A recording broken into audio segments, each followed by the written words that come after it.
Ще ви разкажа една история набързо, която за пореден път ме вкарва в размисли и страсти. Буквално меко казано съм отвратен. Излизам от подписването на предварителен договор, който се подписа. Ние бяхме от страната на продавача, представлявахме инвеститор на сграда Претак 15 и от другата страна колега купувач. Колегата, извинявам се, представляваше купувачите и се оказа, че той не е прочел и един път предварителния договор. Нито адвокат на фирмата излезе с мотива, че банката ще го чете този договор, а човека е с над 20 години стаж като брокер, в кавички. Банката като цяло интересуват плащанията на клаузите по този договор, които са поне 30 примерно. И ти да не си направил труда да си наясно поне с плащанията, тъй като и това не беше наясно.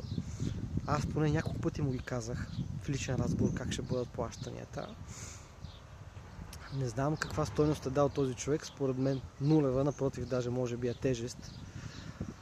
Само ние ли сме будали, че не спим, когато подписваме предварителни договори, когато има нотариални изповядвания и по няколко пъти ги четем тези договори с адвокатите, обсъждаме всички детайли, за да може всичко да е наред и да има сигурност за клиентите, тъй като ние за това получаваме комисионни.